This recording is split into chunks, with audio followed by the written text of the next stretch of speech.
Okay. I like stuff. Where's I my like snare? stuff. I like stuff. Where's my snare? Okay. Let's I go. like stuff.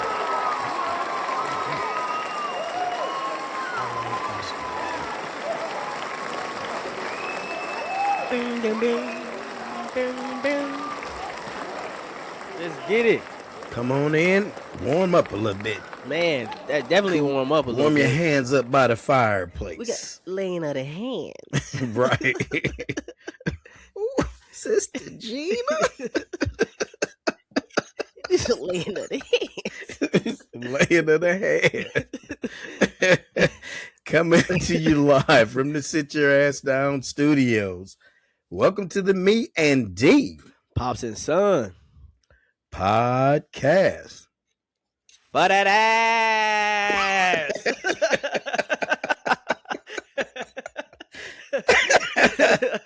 A little mix up on Little it. mix up. I'm remix. gonna switch it up. I'm gonna keep y'all on your toes. That's a good one. Today is January 18th, 2026. Man, Already this year's flying by. We're saying more than already. halfway done with the with first month January. of the new year. Crazy. And we got a whole lot more excitement, a whole lot of things going on. But We got a lot thank you going all on. so much for joining us. Start off by paying a few respects, as we do, to Joyce Byers Hines, my godmother, who we Mhm. celebrated her homegoing yesterday. Nice celebration. We had a great time considering why we were there, but Right. celebrated her right. And rest in peace. To Fiorentina owner and Mediacom chairman Rocco Camiso, he died at the age of 76. To Claudette Colvin, who refused to move seats on a bus at the start of the civil rights movement. Okay. She passed away at the age of 86.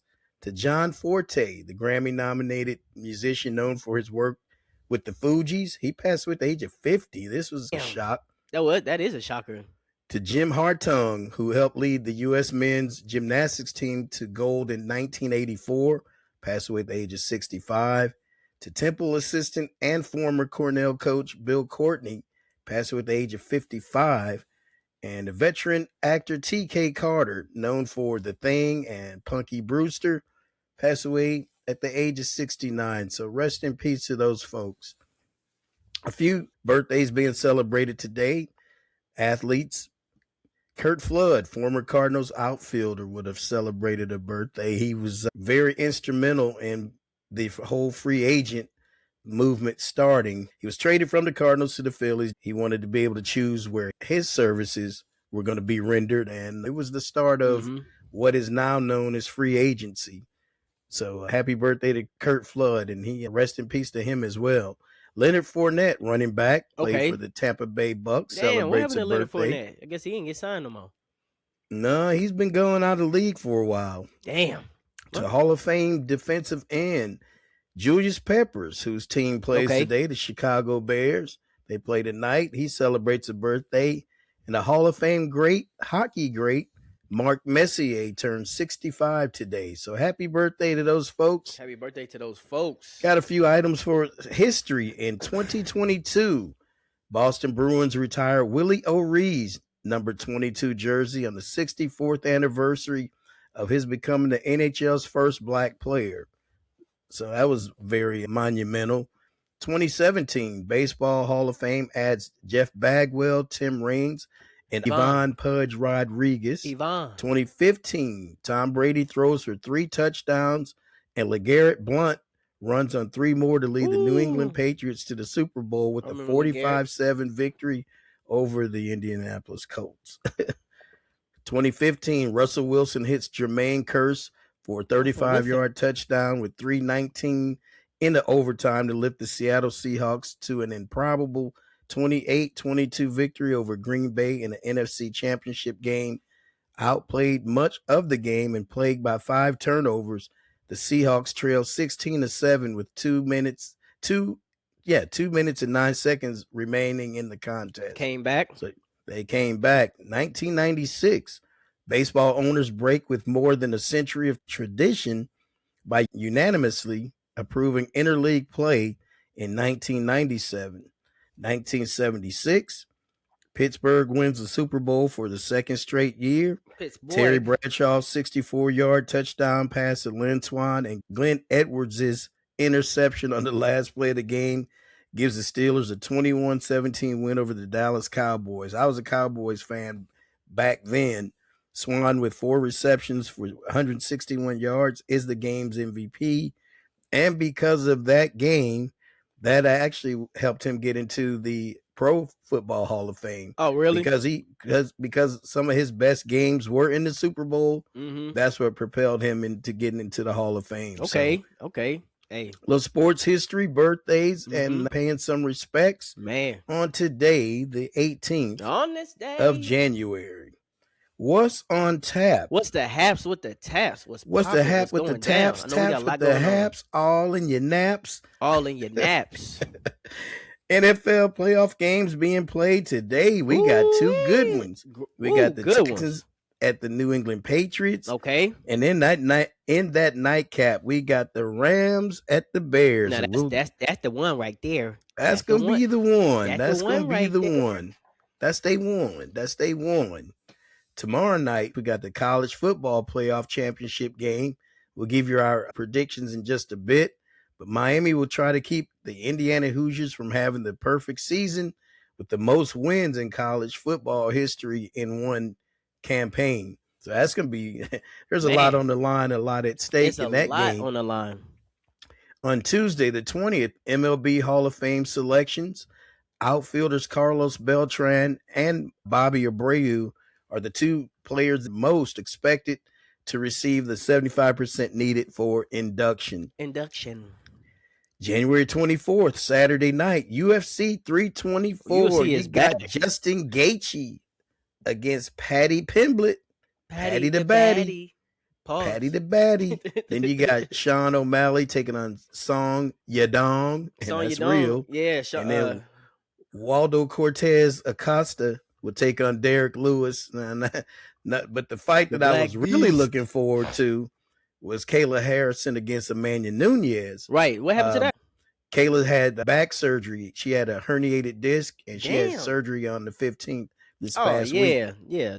So they had to pull out of that fight. So she probably won't be fighting for a while, if ever again. Right. That's what I'm saying. She's not going to be back to the end of the year. Herniated disc in your back? It'd be like at least she's gonna relinquish the title.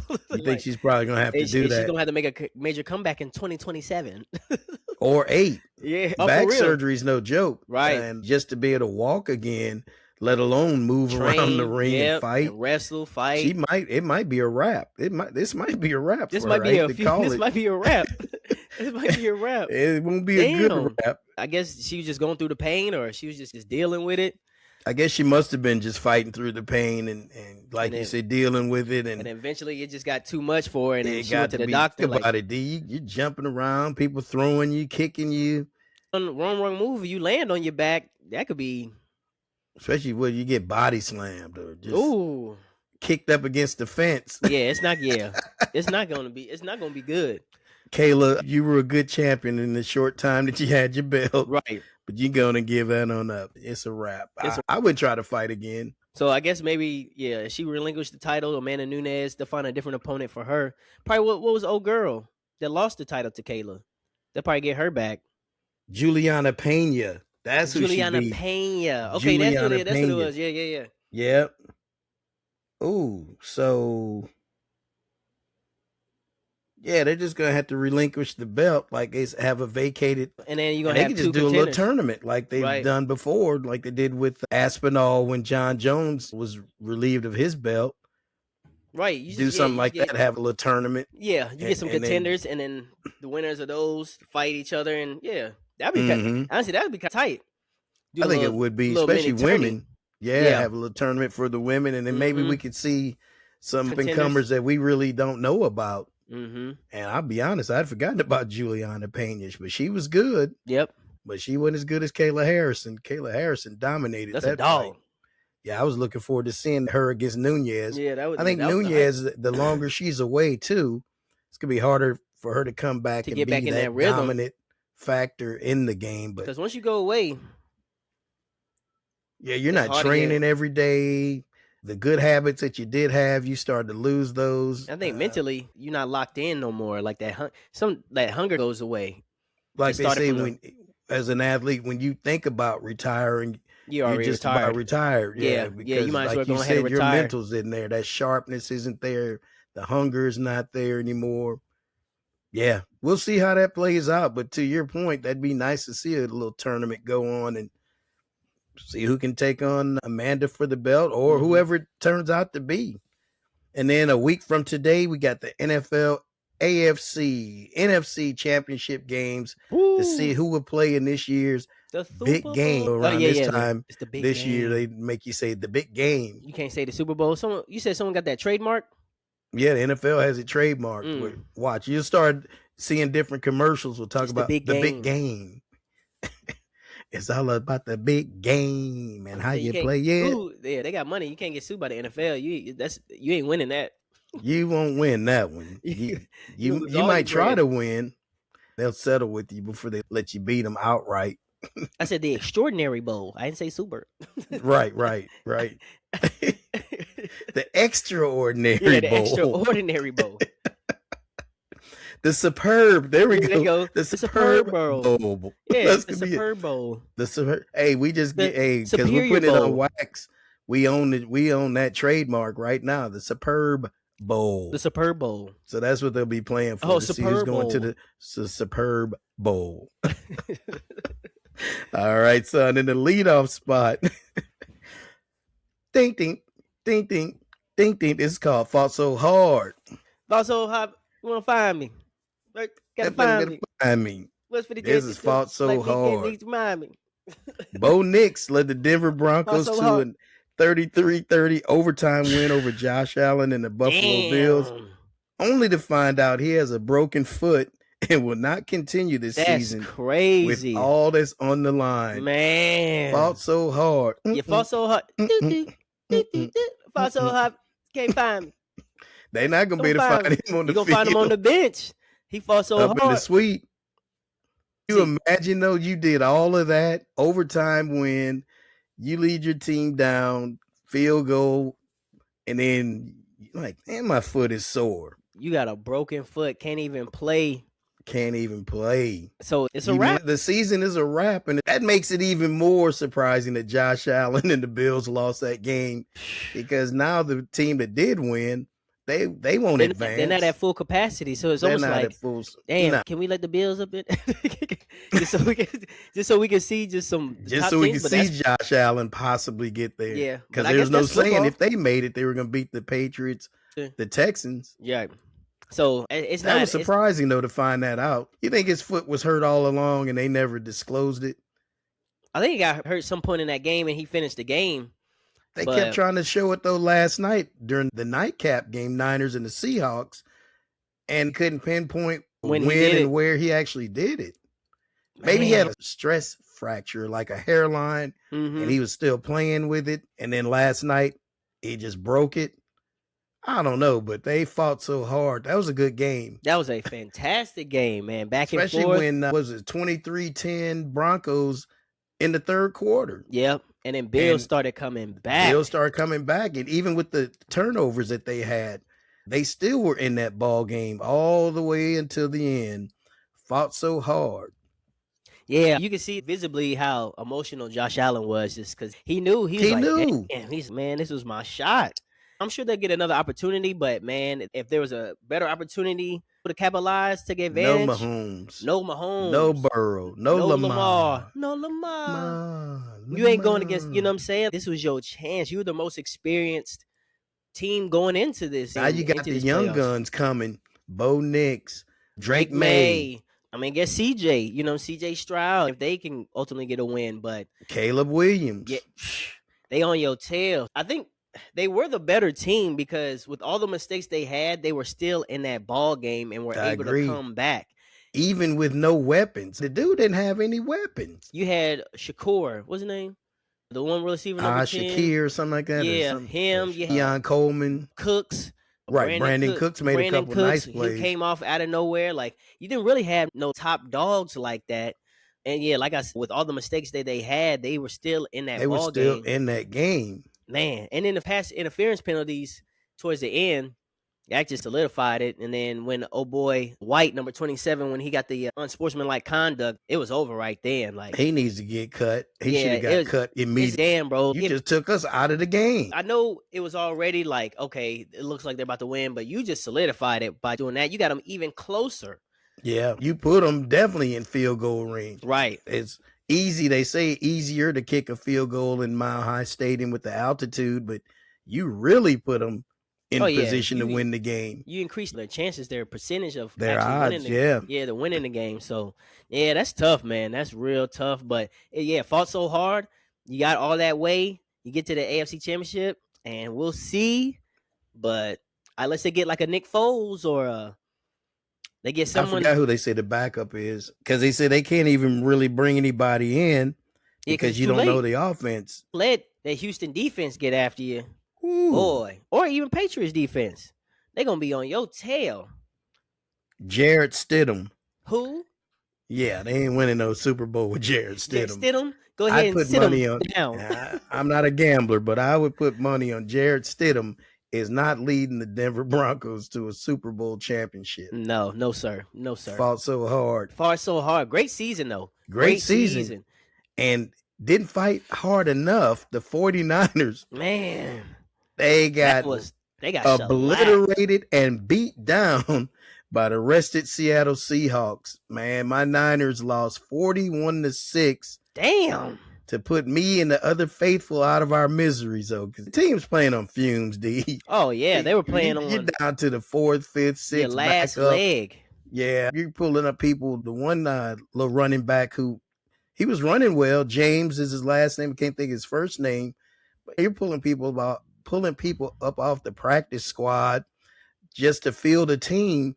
And you're trying to go deeper into the playoffs. It was going to end ugly anyway. Yeah. I don't know if it could have gotten any uglier than what it was. But the play, D, that turned the game around wasn't the 97-yard run back by Seattle. It was when they called the play on 4th down, had an easy 1st down, and then they gave that timeout to Seattle. I think that turned the momentum around, because the next play after that is when they tried to do that little funky end around when you had Juszczyk had the ball, then he tried to flip it to CMC, and they didn't get the 1st down. I think that took a lot of momentum out of them right there. They're like, man, we were getting ready to try to move the ball. You gave Seattle that timeout that looked like it was called late, but I don't know.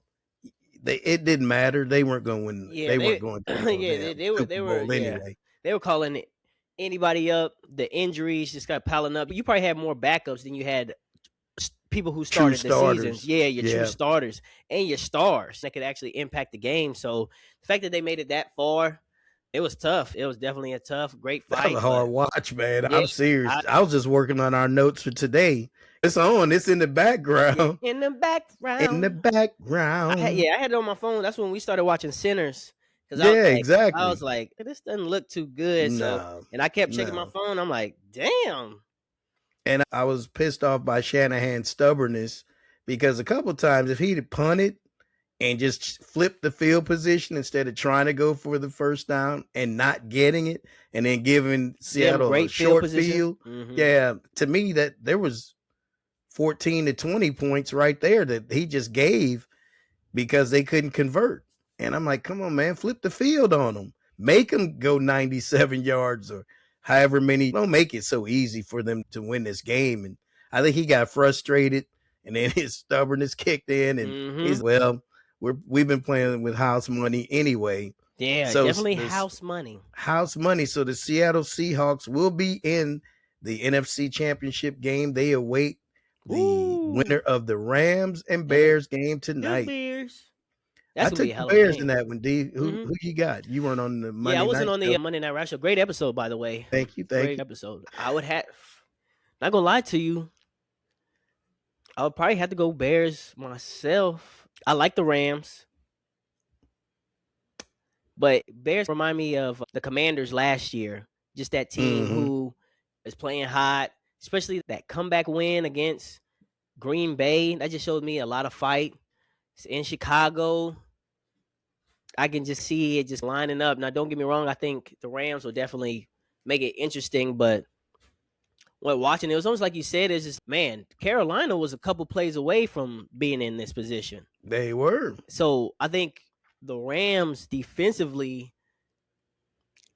are not as on point as they need to be. It's going to be cold tonight.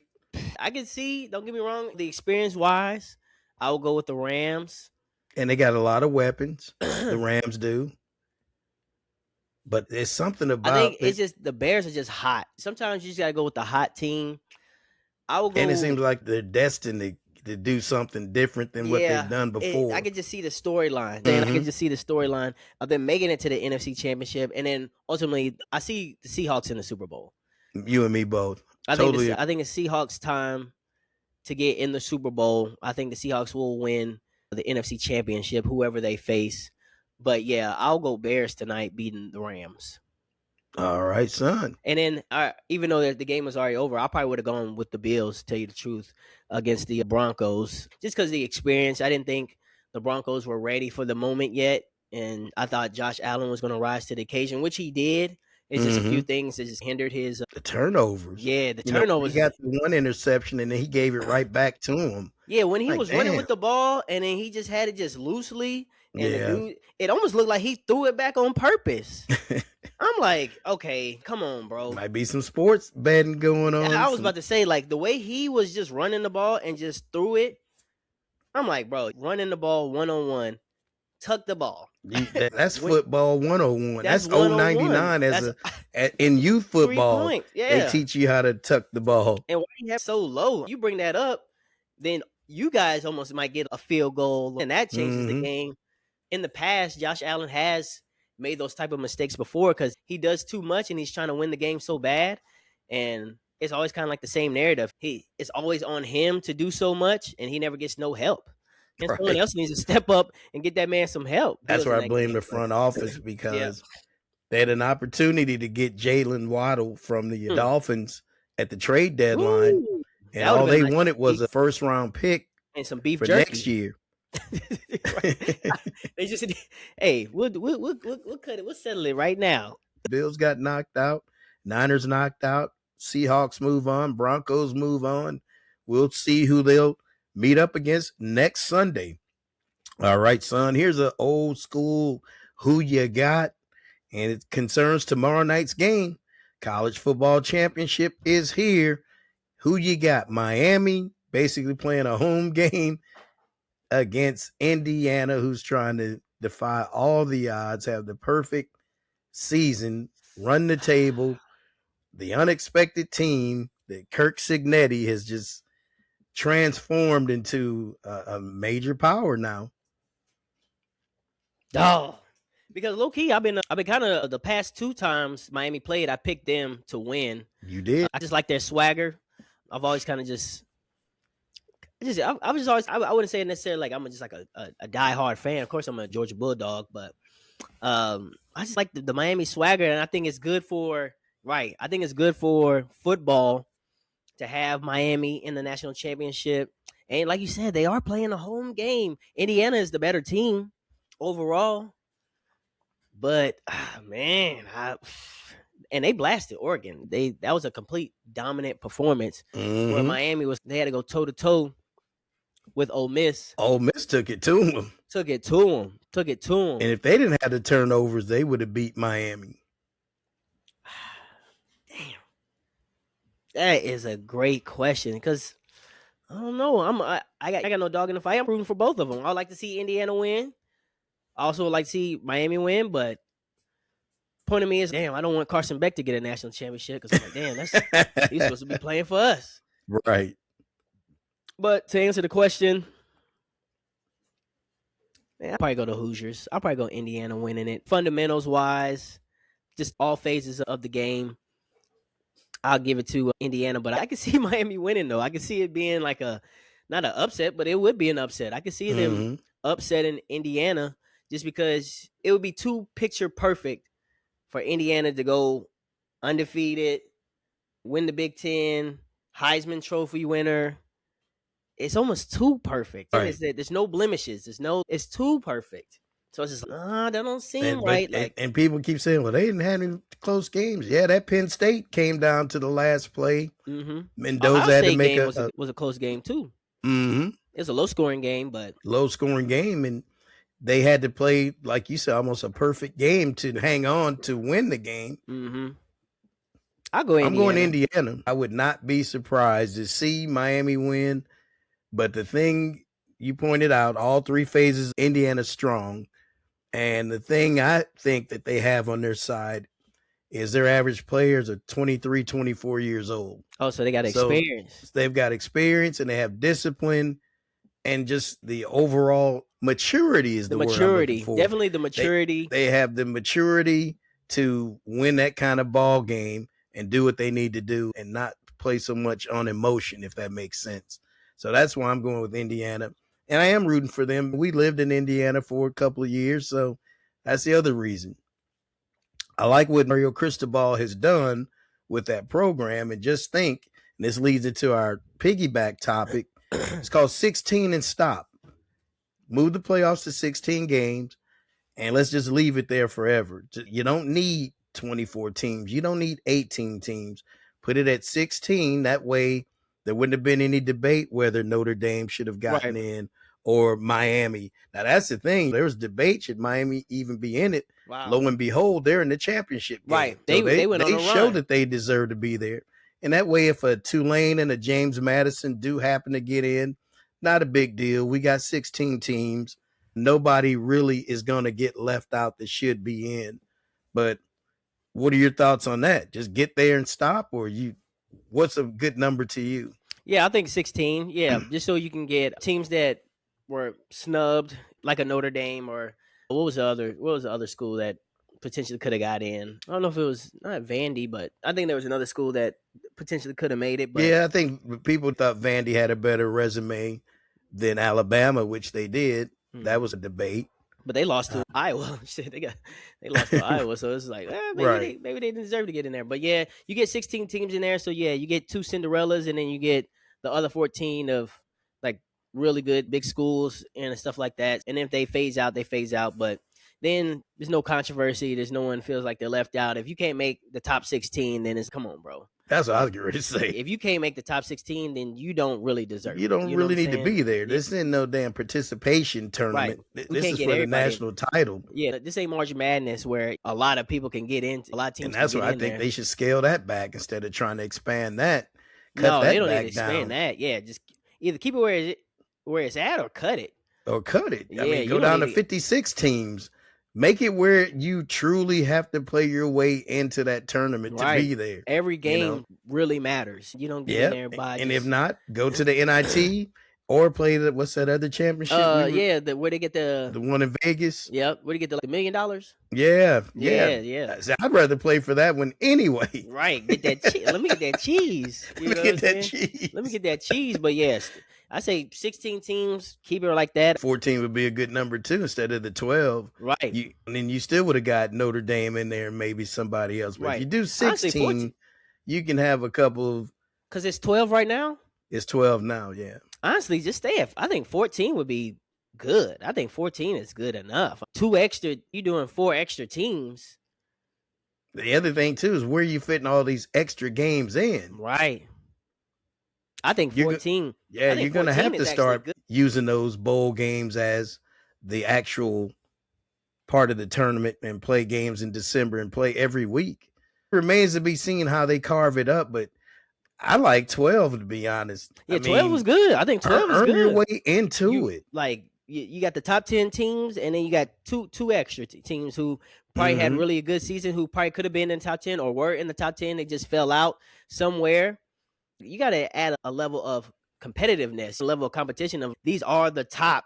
I mean, think about it. You shouldn't do more than 14. I think 14 should be your stopping point. Where you get a chance to get someone who's had a good team or a good record or something like that. But 12 is good. I think this year was really good 12, as far as just like 12. Great amount of games, good matchups.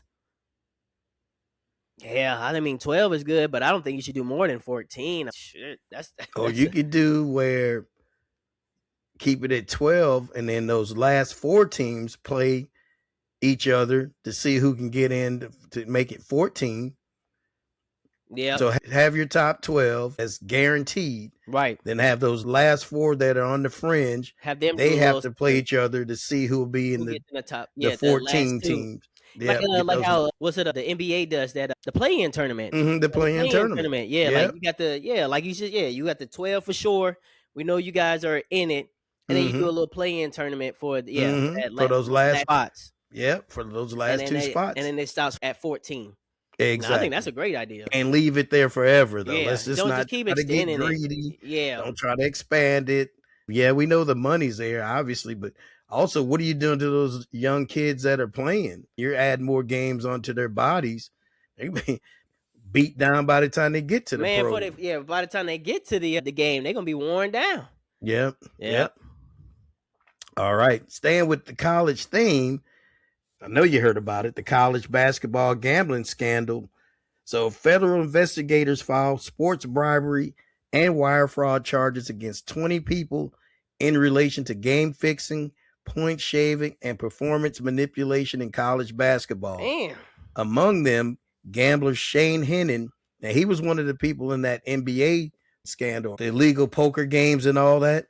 Mm-hmm. Shane Hennon, along with Marvis Fairley, they were indicted. And then more than 39 players from more than 17 teams attempted to fix at least 29 basketball games across 2023-24 and the 2024-25 seasons. A couple of players that were named, Simeon Cotto, Carlos Hart, Kamian Shell, and Umar Qureshi, have played for their current teams this past week.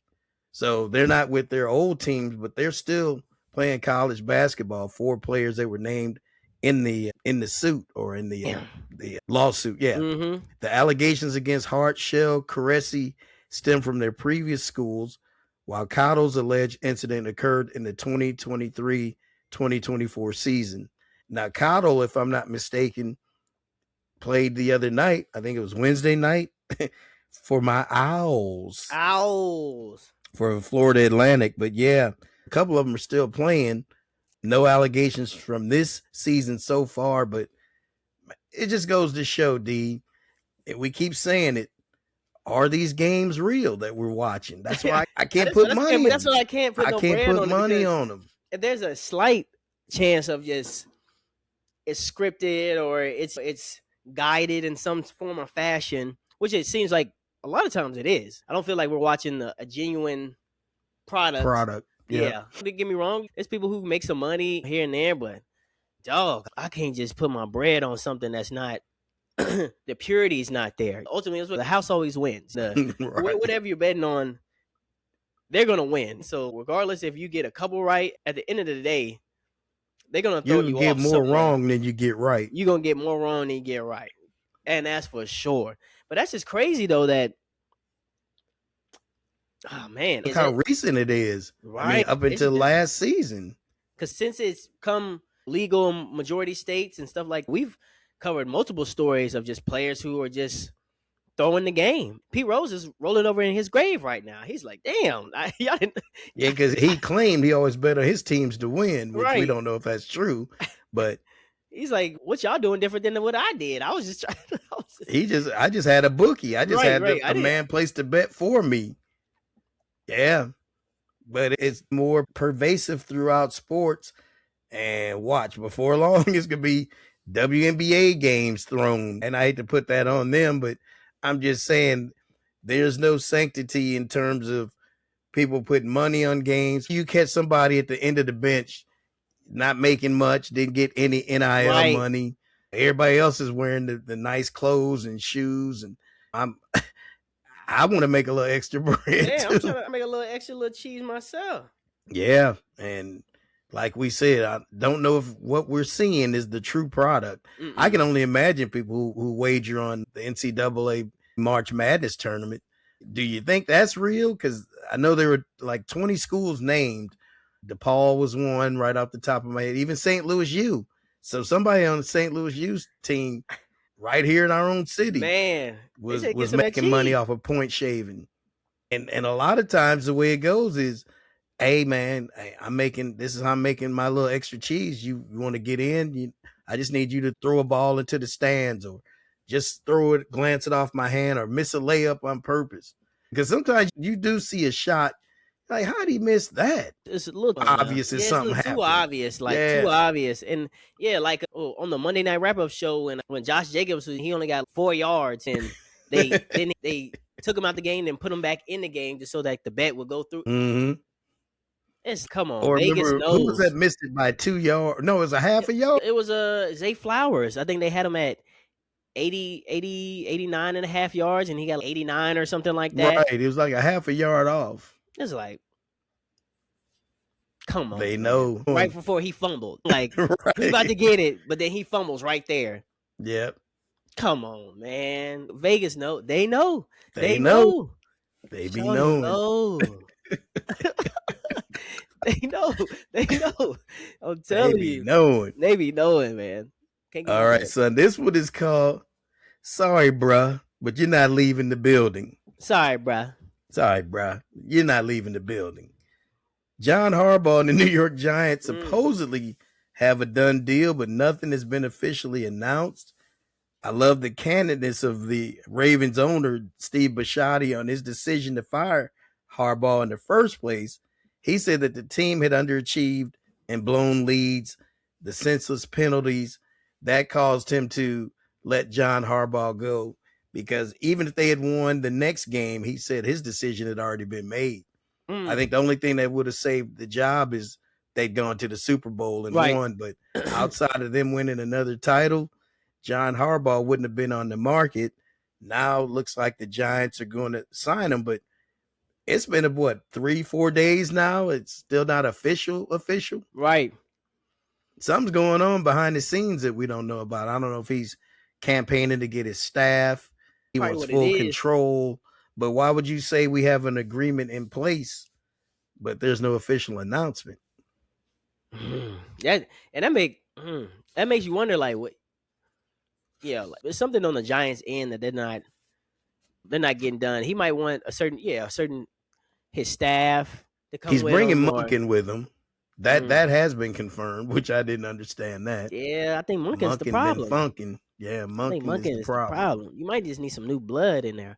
And I think maybe that's what it is. They're like, yeah, we want you as a head coach, but offensively, what was Monken doing? Like, Monken Lamar. You had Lamar, Derrick Henry, Mark Andrews, D-Hop, Zay Flowers. And you weren't using them right. Yeah.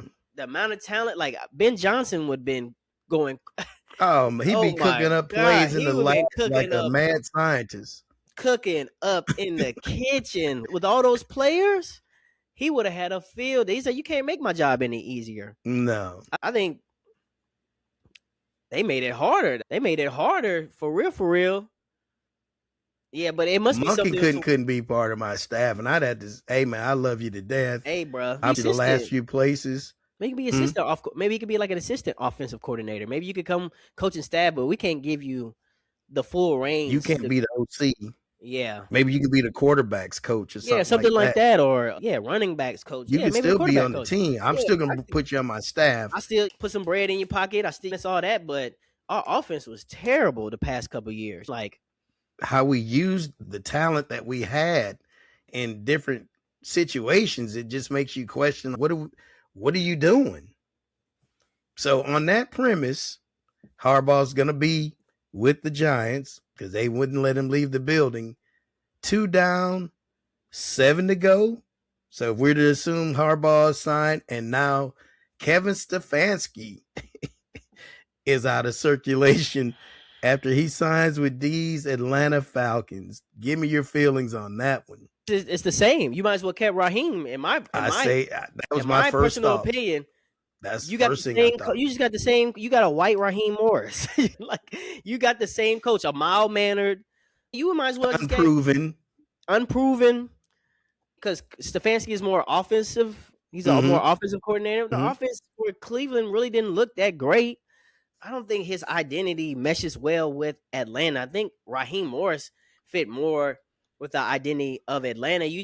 That's why I wanted like Brian Flores, someone who brings that level of intensity. My thing was, okay, if you're going to get a new head coach, we already know what Stefanski can do, and it's not really much. He's not really taking you to the championship. What about him excites you enough? Nothing. When you just clean house, and then this is who you bring in. He didn't bring nothing new, no spark, no. That's spark, what I was saying. No energy. Now, if you did clean house and you brought in Brian Flores, I'm excited. Jesse Minter for the Chargers, who's probably going to get the Ravens job. Young, hot shot, smart dude. Yep. I'm excited. Start with someone brand new. I don't know if he's on the market to look, but there's a little interest in Clint Kubiak, the offensive coordinator for the Seahawks. I'm excited. Okay, like we got someone brand, because if you're going to do it, bring someone new blood, someone fresh. Exactly. Because we clean house. We clean house. We want to start fresh from We want to start fresh. And I'm going to bring in stale-ass Stefanski. It didn't make any sense to where, okay, like, you guys really don't want to win. You guys are picking the same Arthur Smith, mediocre. Raheem Morris, mediocre. Stefanski, mediocre. Okay, they're good, maybe. But as an assistant. I can't say he's good because he didn't even know what to do with the quarterbacks he had. You have 4 or 5 quarterbacks. You didn't know who you wanted to start. Shedeur ended up being probably the second best behind Flacco, and you didn't even want that man to get on the field because Gabriel wasn't good at all. I don't care what they say. He looks like an average quarterback who's going to be a career placeholder, backup. Man, I don't get it, D. I'm trying to think of some other, and that's the other thing. I made this point on the Monday Night Wrap-Up show. You can't convince me that there's 8 spots with 8 good head coaches available. Everybody didn't need to clean house just for the sake of cleaning house. I think McDaniel would have been better staying in Miami, and you just get him a different quarterback. Go get him a Malik Willis, or go get him a Jacoby Brissett. Someone he can work with a little bit. Yeah, I'd even give him the Tennessee job to work with Cam Ward. Yeah, and start fresh. Bring something like, because if that was my thing, I wouldn't say like Mike McDaniel would have been like the best choice, but I almost rather him than Stefanski, because if you're gonna go offensive minded, Mike McDaniel's a better offensively minded coach than Stefanski is. At least he's proven it. He would have cooked up some nice little plays for Bijan and Kyle Pitts, and he would have cooked up some nice little plays. Because the Dolphins were still cooking, even though they were going through their struggles, but offensively they were still cooking up. Once they put Quinn Ewers in there, they looked like a totally different team. And they had some success. They beat the Bucs. Yeah. They were playing spoiler, and it didn't really look like, for what he was working with, I don't think he really needed to lose his job. Same thing for Raheem. Like you said, if you're going to clean house, you're going to get rid of Raheem. Don't bring in someone who's the same caliber coach. Same as Raheem. They're literally the same. And somebody who underachieved just as much as you did. That's the other thing. You brought someone who didn't do more than what so you fired me, and this is who you bring in. The same. It's literally the same. Yeah, you brought in my white replacement. And exactly. That's what I was saying. It that way, but that's what you just did. That's the first thing that popped in my head. The white equivalent of me is who you brought in. They just brought in Raheem Morris, just a different. And I still go back to, and this might be the headline, but we cleaned house. And that's what you clean house for? And it was just like, why so early? Because were they afraid that they were going to miss out on somebody? I guess they were all in on John Harbaugh. So they were like, I guess if he's not going, but damn, wait till the end of the season to see who wins the Super Bowl. You said, I'd be trying to go get Kubiak. That's what I was thinking. He's dialing up plays. Man. I'd even give Robert Saleh another chance and put him with what that I was going to say, that you all have. Because at the end of the day, the thing we've been missing is an intensity and identity. Exactly. And you need a coach who's going to bring some character, some fire, man, some thunder. That's what they were asking in the group text. Who would you rather? I said Clint Kubiak, Brian Flores, Saleh, or maybe a McDaniel, because you're going to get some type of character. You're going to get some type of intensity. You're going to get some type of an extreme. At least Saleh would have been like, man, we're going to bring this type of toughness. Flores, toughness. Clint Kubiak's creativity. McDaniel's creativity. Stefanski there's nothing he's not exciting at all. He doesn't have a personality. He's not exciting. And even if you're going to have a calm, cool demeanor, you're not winning games like that. I know they won the Coach of the Year twice, but you had trash bag teams. They didn't win it. It's not like Ben Johnson is clearly the Coach of the Year, absolutely. In my opinion. Now look what he did, and just oppose that to Stefanski in Cleveland. They've never achieved that level of success or this level of success for me to want to bring him in. Man, there was somebody else that slipped my mind, but damn, that I said I'd rather bring it over Stefanski, but it doesn't matter. But yeah, D, I hate to say it, son, but you just did all your team did all of that to do nothing. Who made that decision? Because you got rid of CEO, you got rid of the GM, and who made that decision? Was that Matt Ryan who thought I hope it wasn't. Stefanski was going to be the best option? I hope it wasn't. Because honestly, I thought you can get Clint Kubiak, you're going to start fresh. Okay, if you don't get him, I was almost like they could bring in Mike McDaniel because he was on our coaching staff in 2016 as I think he was the assistant offensive. Yeah, he's the assistant to Shanahan, wasn't he? Yeah, he was assistant to Shanahan. So I was like, shoot, he's been in that locker room before. He has ties. He actually has a prior relationship with Matt Ryan. So it almost made sense. I'm like, okay, we'll probably get Mike McDaniel if we're not going to get anybody. And then you keep Jeff Ulbrich as the defensive coach. And I'm like, okay, we have a team that they can just let him run the defense, let him run the offense, and then they do it together. But I was not excited at all as Stefanski. I was just like, what? More of the same. It's more of the same. And then I see another 7-8 win season. That's about it. I totally agree. That's about it. All right, son. We're going to sneak a little NBA conversation in here. Now that we're at that point of football's winding down, NBA's going to start ramping up. The Pistons are the quietest first place team in recent memory. They are. They're in first place, and I keep seeing the Knicks every other Nobody's week on TV. Nobody's talking about them at all. They're not talking about the Pistons at all. So they're leading the Eastern Conference with a 30-10 record as of today. Celtics are second quietly with Jaylen Brown. Jaylen Brown, Jaylen Brown. They blasted us leading yesterday. The charge without Jason Tatum. They're 26-15, and they're one game ahead of the Knicks, who are in third place. But we said it last season, should I say, that the Pistons probably could have beat the Knicks. For a couple of plays that didn't go their way. The Knicks weren't that great of a team, and I still don't believe in them. And again, I think they're going to be on the outside looking in. You brought in Mike Brown. You know what Mike Brown's going to do. Right. Like, you had Tom Thibodeau. Okay, he gets you to the Eastern Conference Finals, and you guys battle, right?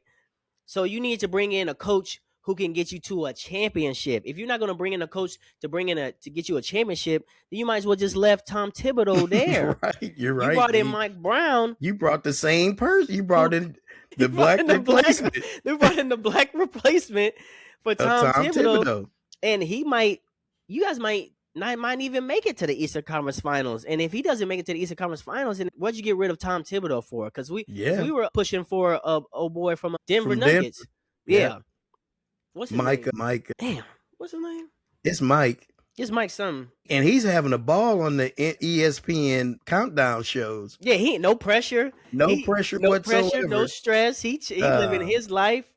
Michael Mahomes. Malone. Michael Malone. Mike Malone. Yeah, there you go. We thought he was going to get the job there because he should have gotten the job. A coach who's been to a championship, who has championship experience. Now, don't get me wrong. Mike Brown was had on New York ties, had Knicks ties. It made sense. And they waited weeks, though, D. They waited weeks.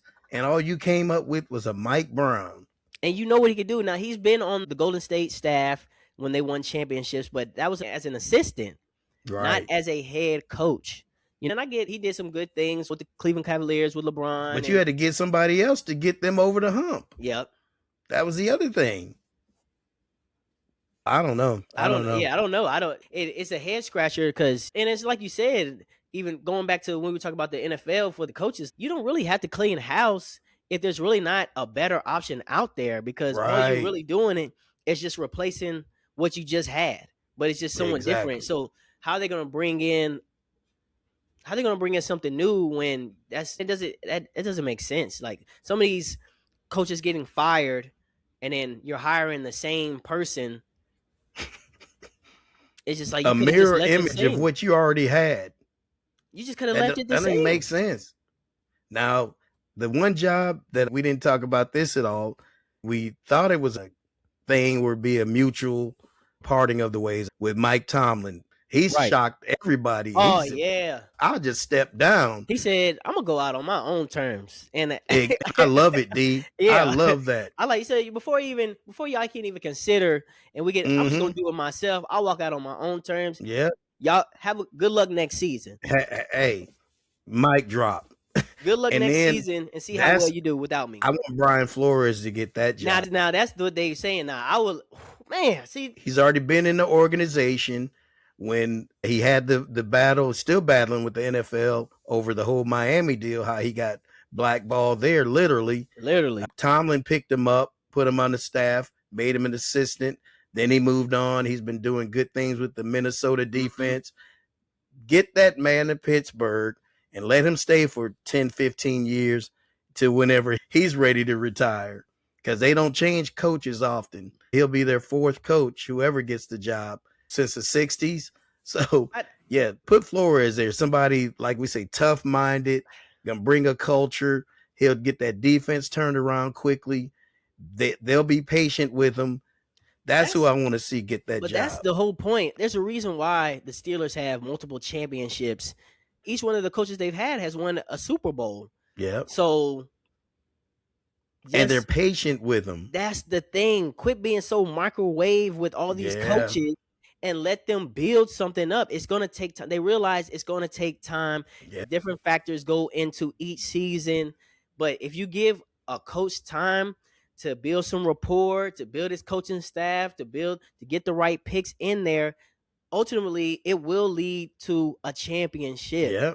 But if you don't give a coach 2 years, 3 years, and then you're out the door with them, that's why you're not winning championships. You almost got to give them 5. Yeah, give them some time. One, you got to see what groceries I have from the last coach, right? That are salvageable, that I can put with the groceries that I'm about to buy. We can build a good team.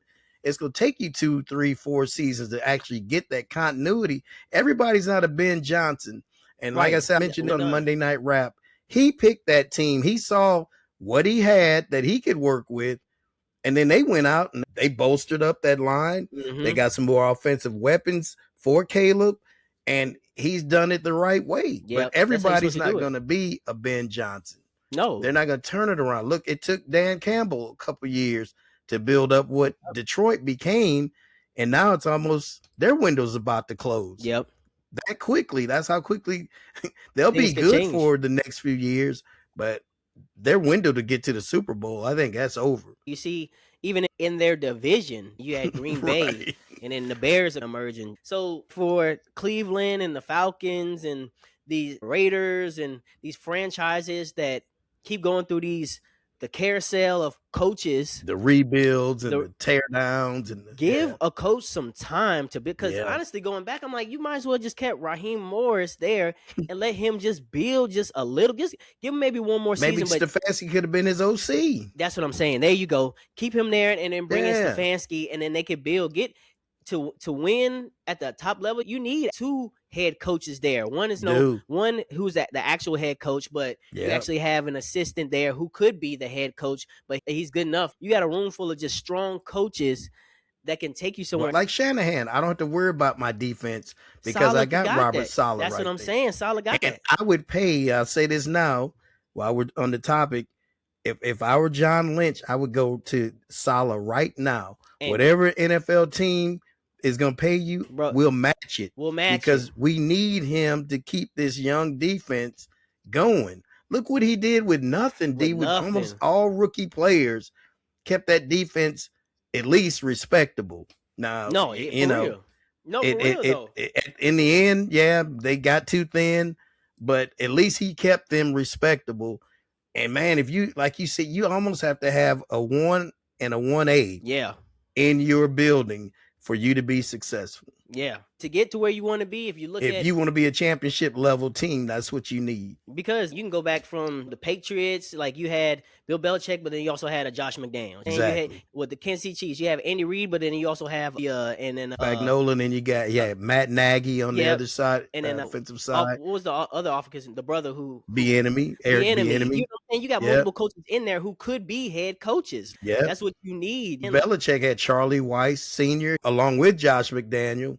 Then he had Romeo Crennel. Dang. And see, a lot of them didn't pan out to be good head coaches because they're great assistants. Like I said, they're the 1A. Sometimes maybe they're the 1B, but they complement the head coach well.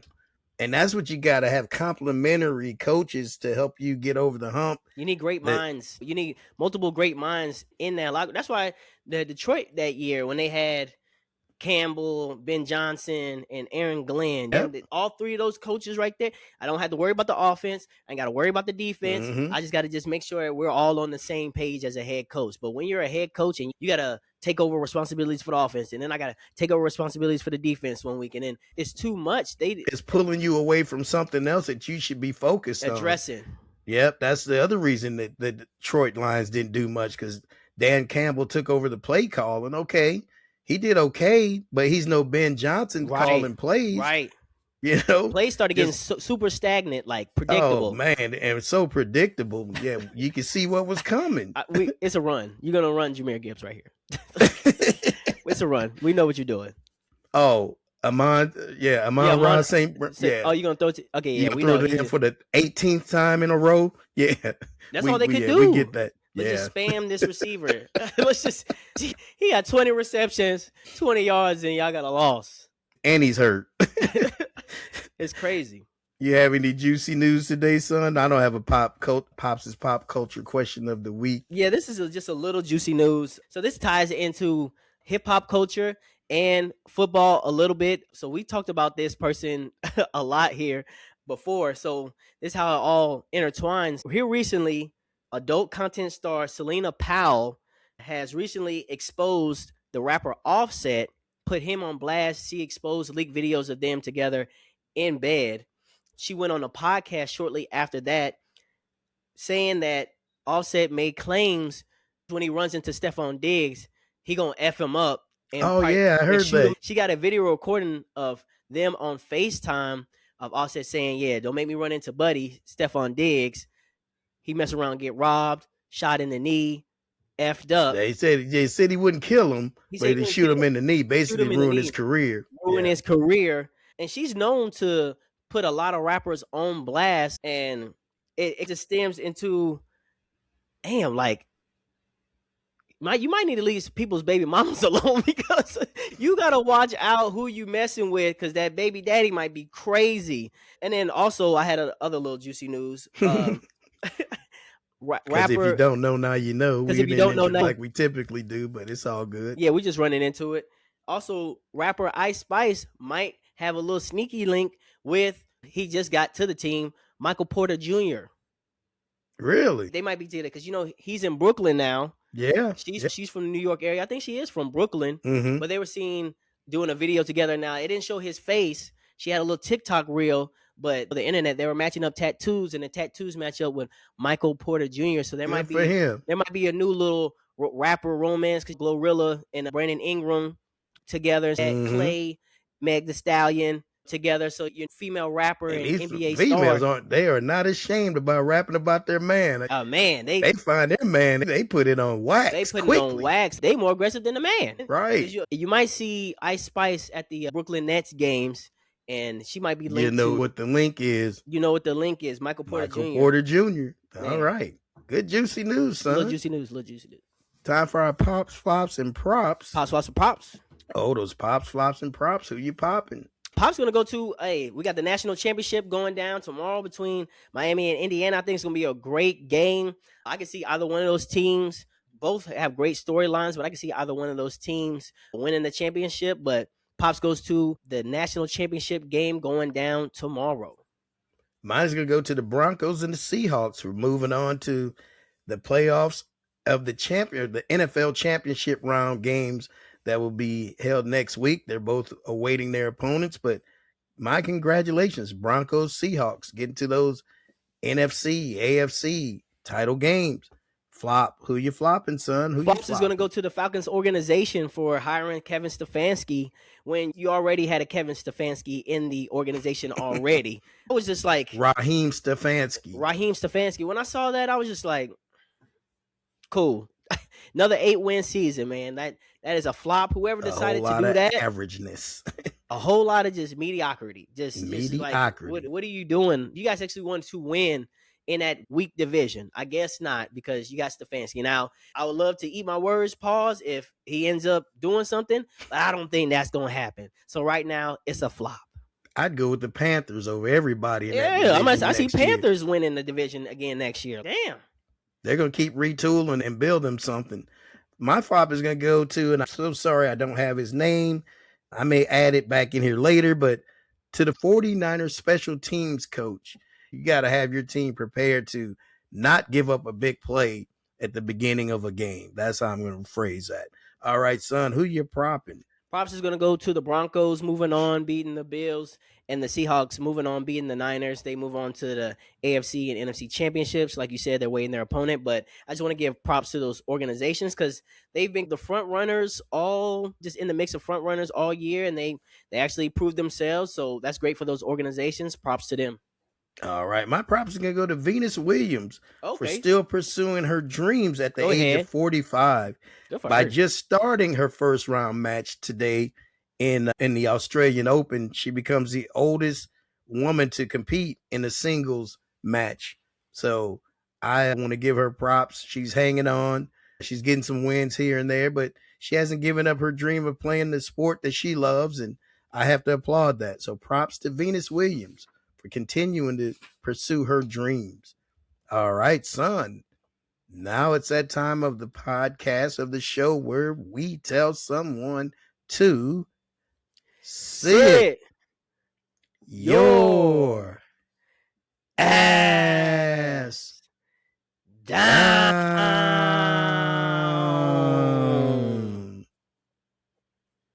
Man, sit your ass down. Please. And thank you. Who you telling, son? This is actually a good sit your ass down. Mike Tomlin. He said, I'm going to sit my ass down, and I'm going to let when y'all. I want to. When I want to, I'm going to go out on my own terms, and I'm going to let y'all figure it out. If you guys don't like winning every single season and going to the playoffs damn near every single season, go ahead. We don't have to make this long. We don't have to make this drawn out. We don't have to leave it up in the air. If I'm returning, do you guys want to sign me, extend me? You know what? I'm going to sit back. I'm going to enjoy some of my family because recently he went to his daughter's gymnastics meet. I think he was saying, and smiling, being a father. I think this is his time to be like, you know what? Let me sit back. Let me enjoy some of my family a little bit and not put so much stress on them, myself. Let me just actually enjoy because at the end of the day, he's already a Hall of Fame coach. If he decides to come back, or he doesn't, he's going into the Hall of Fame. He's had one hell of a career. Already got TV offers in his back pocket. Man, and then he'll be great broadcasting, sports analysis, anywhere. I think you got a gem in Tomlin because he's going to bring so much insight and just who he is, the respect he brought to the game. No matter what sport, you can respect what Mike Tomlin has done for sports in general. Man, roses to you, brother. I hope wherever you go, much success, whatever you do. But yeah, my sit your ass down in a good way is going to go to Mike Tomlin. That's a great one. Like you said, he went out on his own terms.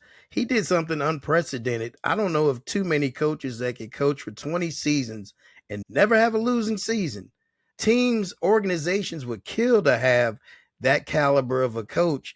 And it got so bad in Pittsburgh that fire Tomlin.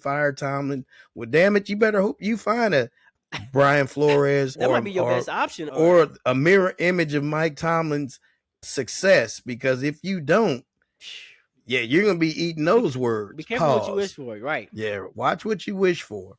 All right, son. Mine's gonna go to the voters of the College Football Hall of Fame class of 2026.